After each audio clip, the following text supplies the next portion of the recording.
can't put my headphones away because my phone's broken, like it always is. This cross. This cross. I hate this cross. I can't lose it.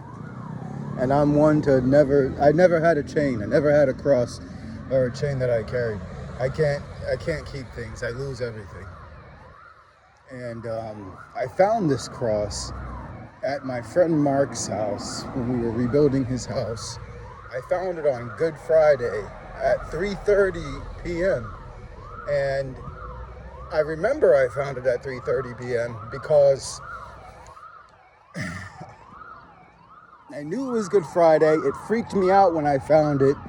And I remember being freaked out because I knew that if I found it exactly on Good Friday at 3:30 p.m.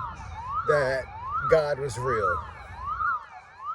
And that God was telling me, of course, there's a siren going.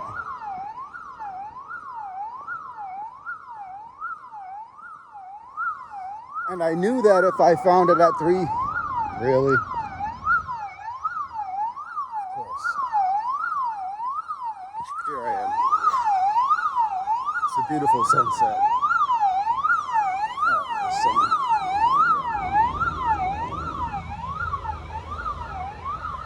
I knew if I found it at 3:30 p.m. on Good Friday, this cross, that God was like, I'm real. Okay? And you better start living straight. And that scared me because I've never lived straight 100%. I don't want to say mostly. Somewhat.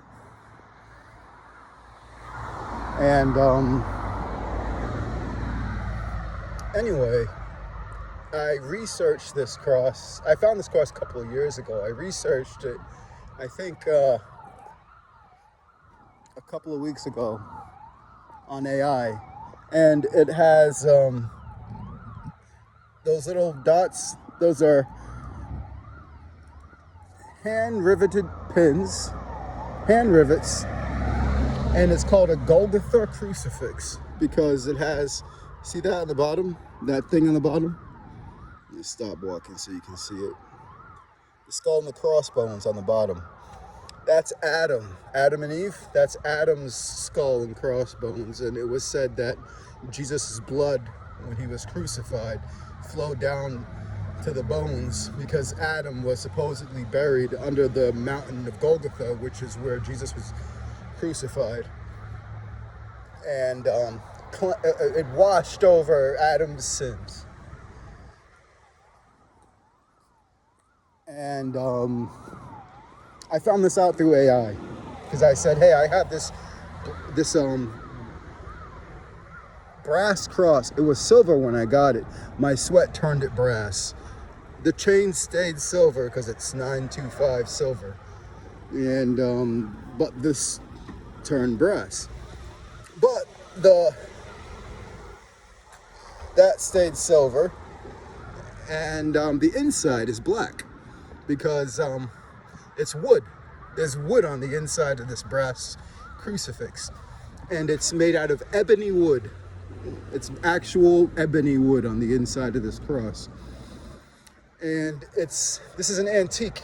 Actually, this is an antique cross. It's about 100 years old or more. It was made in the late 19th to early 20th century. And it was given to, you see the solid brass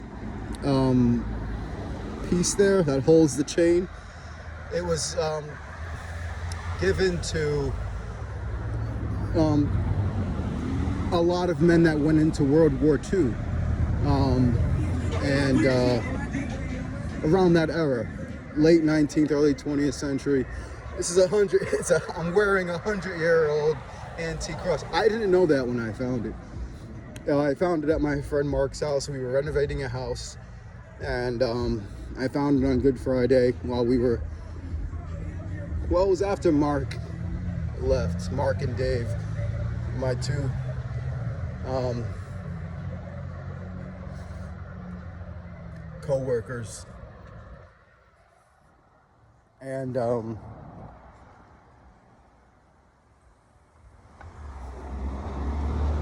like I said, I was scared when I found it. I always thought I believed 100% that God existed at that point.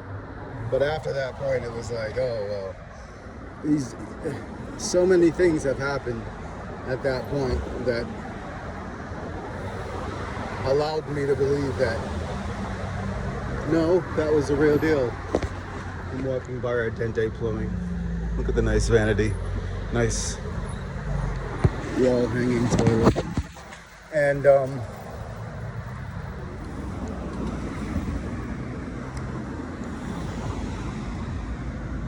I do a lot of well, I don't always like showing this cross.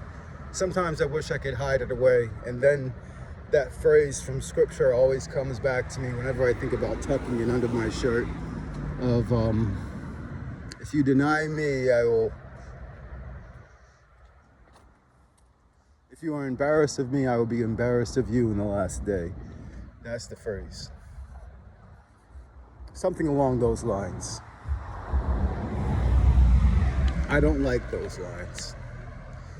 But a lot of people, I feel, think that I like carry this as a rite of passage, like, oh, look, I am holier than thou.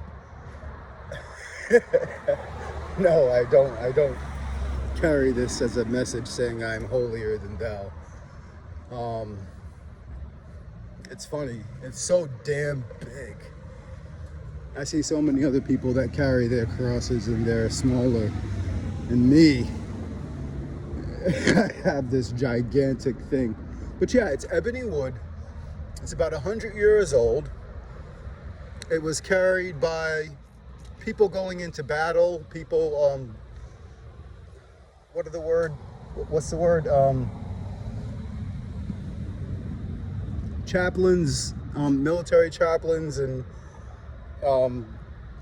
people like that went into battle, and that's why it was made so rugged. That's why it's made with hand riveted, those pins right there, they're hand riveted, and it was made to endure a lot of stress and wear. And it's just funny, and I just found that out. But ebony wood, the densest wood in the world. And it's funny that me, a so-called carpenter, I have a lot of imposter syndrome, even though I can do my thing with wood. I have done my thing with wood. I still don't feel like a carpenter. I feel like Jimmy from Better Call Saul. He was a good lawyer though, wasn't he? He made a lot of money, but that's me coping. But I just had the feeling that a lot of people feel like I put this on to show off something. I'm not showing off something. I wear this with disdain.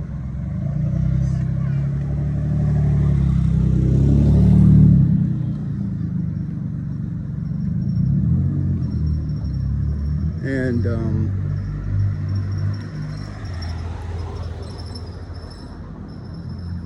it's interesting the significance of it. But I guess I came to a point where I should stop talking now, so for the second time today.